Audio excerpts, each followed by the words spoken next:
Para gente grande, una producción de imagenobscura.com y la revista Lascivia. Para gente grande, el podcast del erotismo.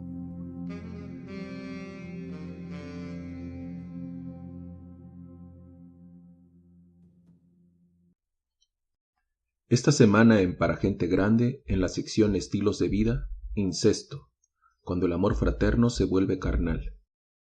El incesto, del latín incestus, es decir, incasto o no casto, es la práctica de relaciones sexuales entre individuos muy próximos por consanguinidad, parentesco biológico o consanguíneo.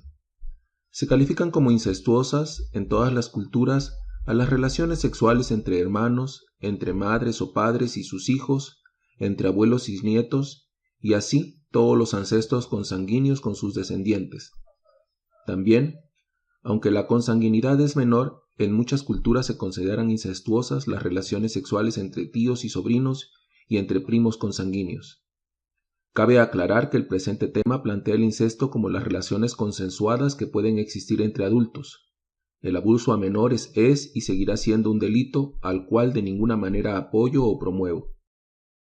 En 2012, salieron a la luz dos casos similares en las que existía sexo consentido entre familiares con consecuencias jurídicas muy diferentes. En Alemania, un hombre que convivía desde hacía años con su hermana y tenía 4 hijos con ella, fue condenado a prisión. La sentencia se mantuvo pese a que el afectado recurrió a un tribunal europeo. En cambio, los hermanos gallegos Daniel y Rosa Peña, con 35 años de relación conyugal a sus espaldas y 2 descendientes en común, consiguieron legalizar su situación de incesto y la justicia les otorgó el libro de familia. Con ello, dejaron de figurar como tío y madre de sus hijos para convertirse legalmente en sus progenitores, pese a que no les está permitido casarse. El incesto ha estado tradicionalmente penado por ley, pero hoy en día en muchos países se plantea la opción de aceptar estas uniones cuando los 2 miembros son adultos y libres de tenerlas. Por ejemplo, en España dejó de ser delito en 1978, aunque se prohíbe el matrimonio. En Suecia se permite casarse a los hermanastros de padre. En Francia está despenalizado desde Napoleón. En algunos estados de Estados Unidos, las relaciones sexuales consanguíneas son legales, pero hay restricciones a la hora de contraer matrimonio. El incesto es una práctica común en todas las especies animales y ha sido ampliamente tolerado por diversas culturas a lo largo de la historia. De hecho, su connotación como tabú sexual tiene lugar en la aparición de las llamadas religiones abrámicas, es decir, judaísmo, cristianismo e islamismo. El incesto se condena ampliamente en la Biblia. Si bien algunos pasajes recogen ejemplos del mismo, como es el caso de las hijas de Lot holgando con su padre. En la mitología hindú, es una relación incestuosa la que trae la maldad al mundo cuando Brahma yace con su hija, la primer mujer creada.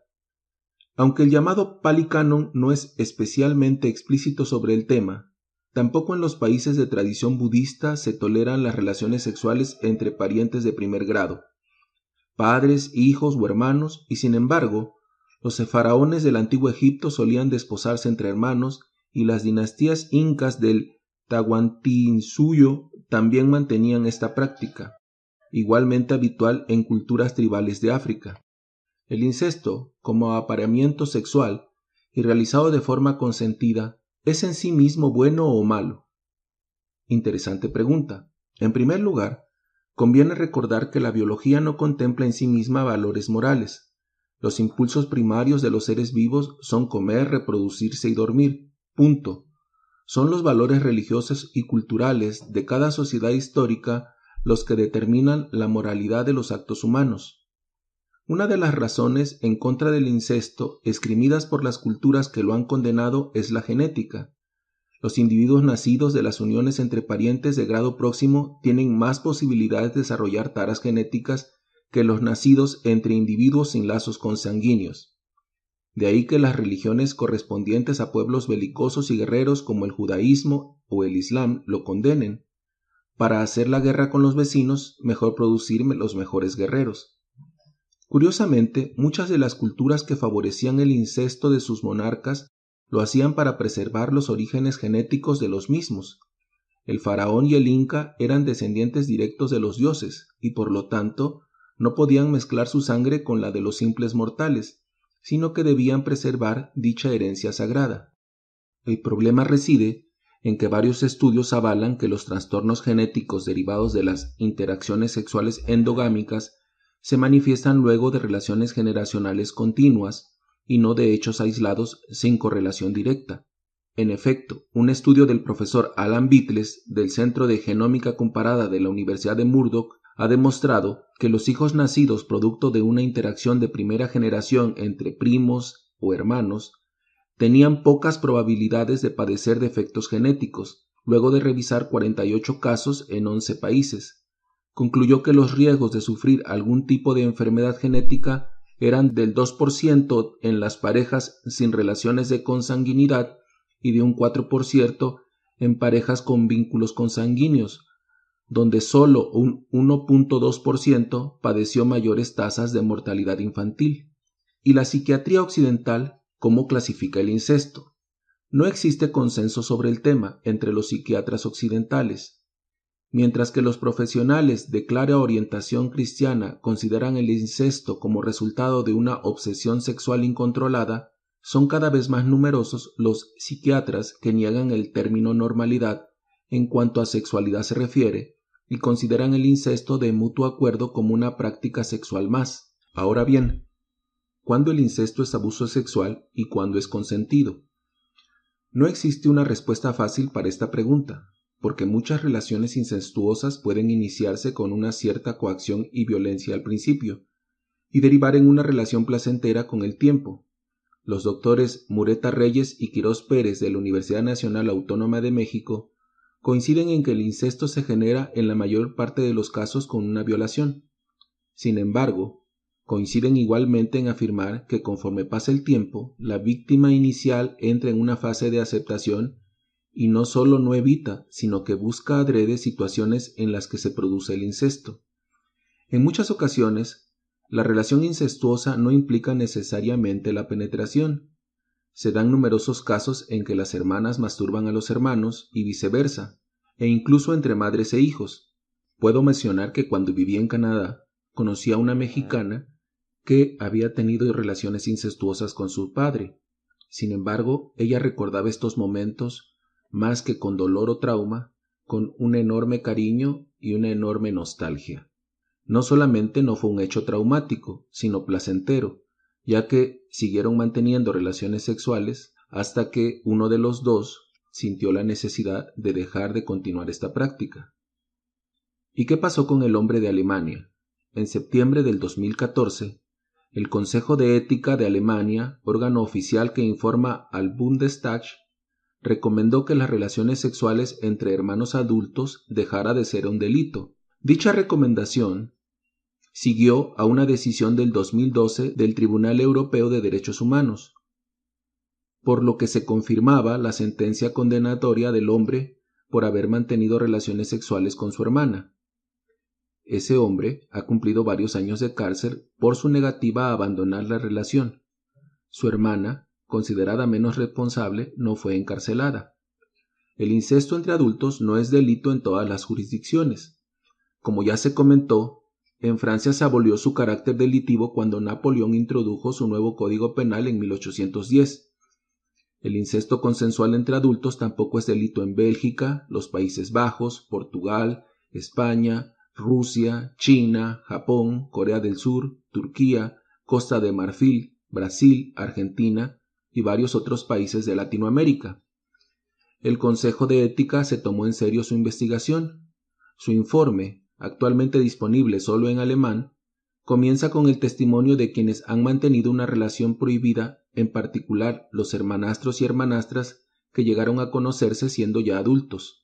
Esas parejas describen las dificultades creadas por la atribución de carácter delictivo a su relación, incluidas exigencias extorsionadoras y la amenaza de la pérdida de la custodia de un hijo de una relación anterior. En el informe, no se intenta ofrecer una evaluación definitiva de la ética de las relaciones sexuales consensuadas entre hermanos.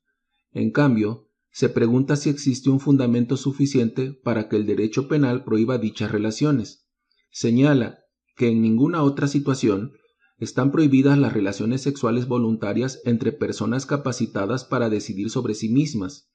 Existe la necesidad, se sostiene en el informe, de una justificación clara y convincente para inmiscuirse en esa parte fundamental de la vida privada.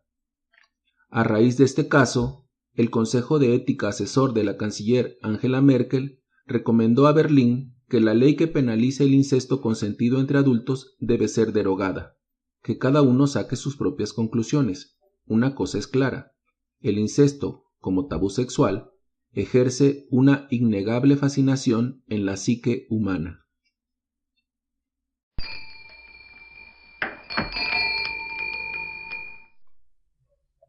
Hoy, en un día en el erotismo, el arte erótico de Siam aún conserva un soplo de esperanza.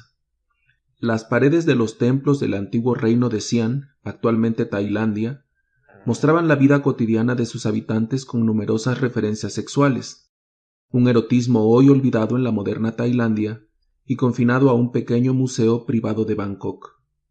Pinturas centenarias se mezclan con infinidad de amuletos fálicos y esculturas donde el coito heterosexual, homosexual, con animales e incluso con dioses es el protagonista en la sala Kamabhajitra, palabra que en sánscrito significa el arte de hacer el amor. El sexo no era tabú en la sociedad de Siam, pero con la llegada de los occidentales la cultura local fue adaptándose a los nuevos valores sociales procedentes del extranjero, explicó Utaifun Churaguataknaki, propietario de la colección. La galería, que abrió sus puertas hace más de 8 años, es un céntrico apartamento capitalino. Comenzó como un entretenimiento del coleccionista tailandés, quien durante sus viajes se aficionó a visitar diferentes museos centrados en la temática sexual. Casi todos exhiben copias de objetos o se enfocan en la industria pornográfica, y además a la salida tienen sus tiendas de venta. Yo buscaba algo diferente para mi sala, asegura el recolector de 64 años, cuya primera pieza del museo cayó en sus manos a mediados de los años 80. Desde entonces, viajó por todos los rincones del país, adquiriendo arcaicos artilugios sexuales y lienzos a los que añadió otros de más reciente confección. Una fila de decenas de penes de madera, piedra y metal con inscripciones talladas en lenguaje sagrado y adornadas con láminas de oro corona una amplia vitrina de la sala principal. Son amuletos bendecidos por veteranos monjes que conferían suerte y potencia sexual a sus portadores, expone Watnahasin Charuwatanakiti, hijo del propietario y comisario de la muestra. Entre los objetos consagrados también se halla una suerte de pañuelo con ilustraciones de diversas posiciones sexuales y culminado por el acto entre una esbelta mujer y una especie de verga con aspecto de naga, un semidios de la mitología hinduista con forma de reptil.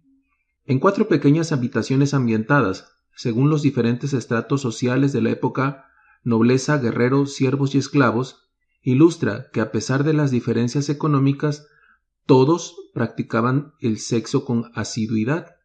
Por entonces, si una esclava lograba proveer de suficiente placer al señor, podía llegar a elevar su estatus y obtener una mayor libertad, relata el comisario. Hasta 1935, las leyes de Tailandia reconocían la poligamia, aunque era un derecho reservado solo para hombres. Uno de los retablos estampa episodios del clásico literario tailandés Kun Shang Kung Fan de 1872, que relata el triángulo amoroso entre 2 hombres y una mujer que termina siendo ejecutada al no decantarse por uno de sus amantes, lo que según el dueño evidencia el estigma en la promiscuidad de la mujer. En las obras de arte erótico no falta el humor. Una de las características del erotismo de Siam, apunta el propietario, con escenas de animales robando a los apasionados o la aparición de niños como si fueran querubines y que ayudan en el acto carnal a los fatigados adultos. A pesar de que la homosexualidad y el bestialismo estaban ya censurados en la época, pruebas pictóricas demuestran que parte de la población era practicante. Según datos del museo, unas 100 personas visitan el lugar cada mes, en su mayoría mujeres extranjeras procedentes de Estados Unidos, Australia y Hong Kong, previo pago de 500 bahts, unos 13 euros o $16 por la entrada. Entre los planes del museo está la restauración de algunas pinturas atacadas por el moho y la suciedad, y a medio plazo establecer una nueva sala en la ciudad costera de Pattaya, conocida por ser enclave principal de la ruta del turismo sexual en el país. A pesar de haber caído en el olvido, el arte erótico de Siam aún conserva un soplo de esperanza. Los artistas de antes trabajaban para la comunidad, por eso no hay grandes nombres y un estilo prácticamente unificado. En la actualidad hay una serie de artistas del norte del país que trata de recuperar en sus obras la temática erótica clásica, Zanja el coleccionista. Esta parece ser una excelente opción si tenemos la oportunidad de hacer una visita al reino de Siam, actualmente conocido como Tailandia.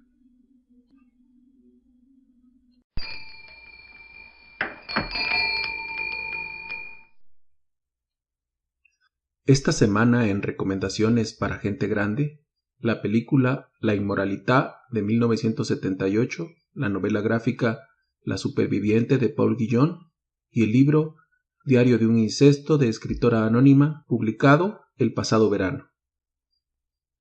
La Inmoralità, estrenada en España como La venganza de Baby Simona, es una película italiana dirigida en 1978 por Massimo Pirri, protagonizada por Lisa Gastoni y la jovencísima Karin Trentepol. La sinopsis de la misma es la siguiente.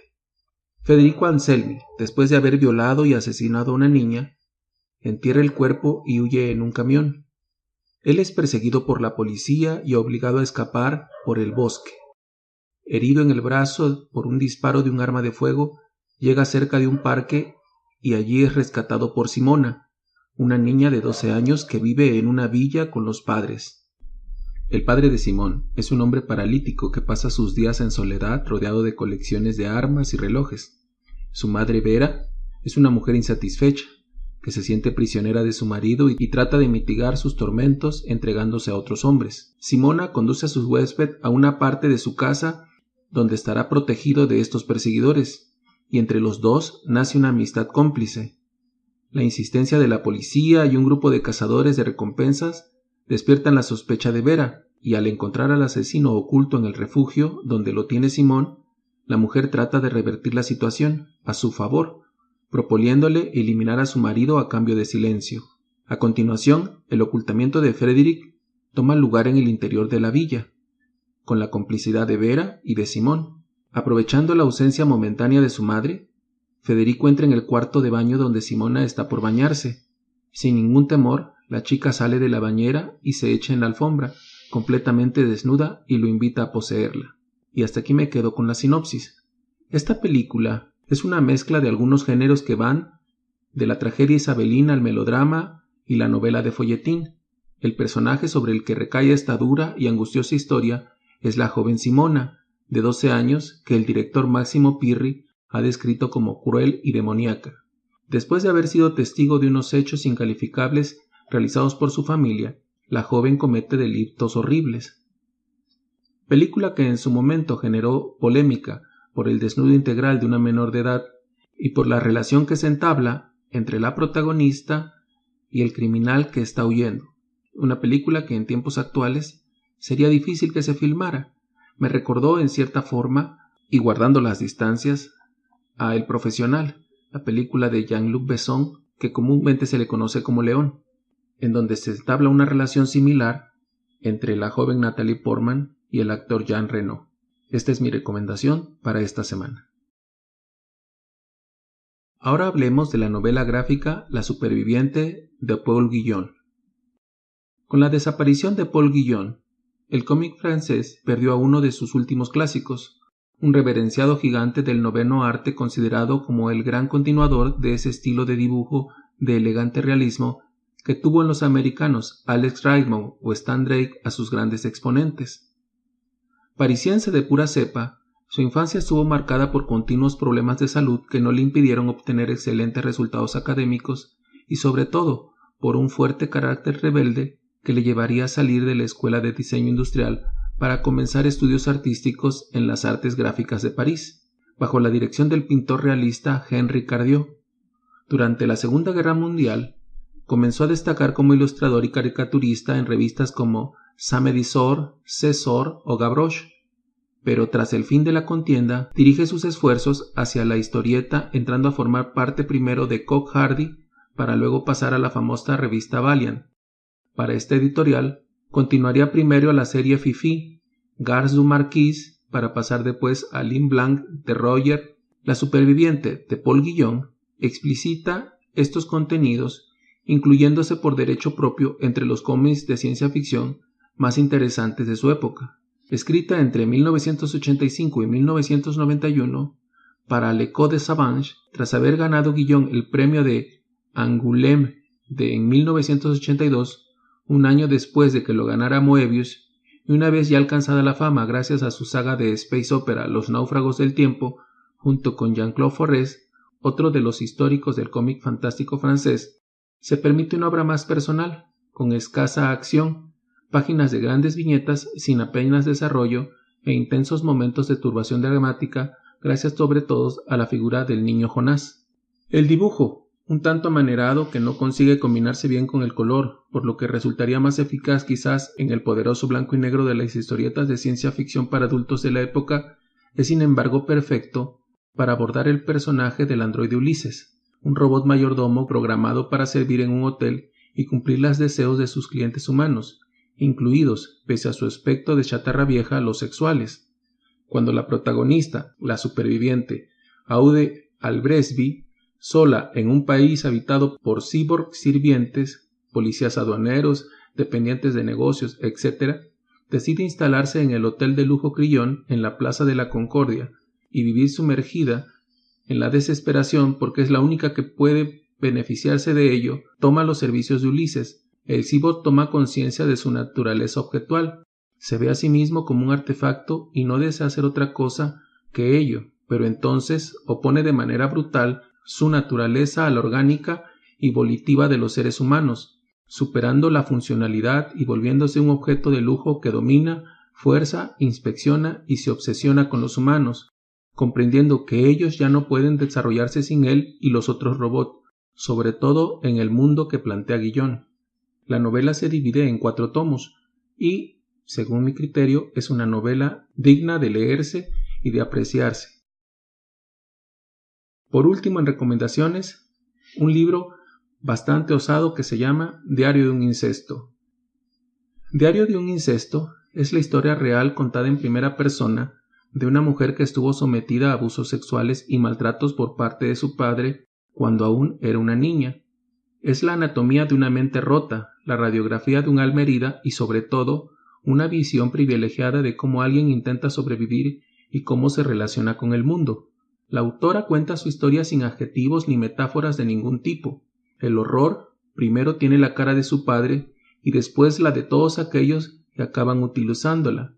Pasado el shock del incesto inicial, el lector descubrirá que la condena al infierno no eran las agresiones de su padre, sino todo lo que llegará después. Si el lector se dispone a entrar en la página web de la editorial Malpaso para acceder a la información del libro, salta una carta del editor firmada por Malcolm Otero Barral, en la que dice lo siguiente. Este es un extracto. Diario de un incesto no es, como dicen los horteras, inspiracional.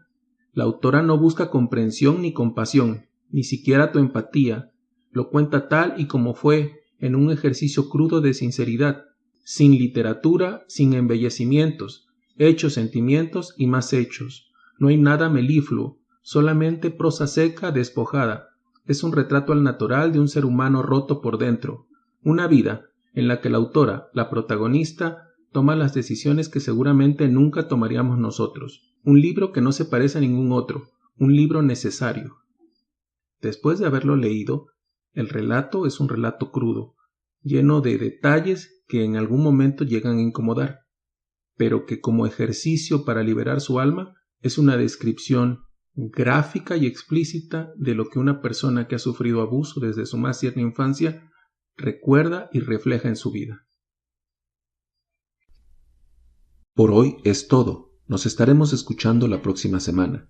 Soy su anfitrión Enrique Rojas, Imagen Obscura, y les deseo una semana llena del dios Eros.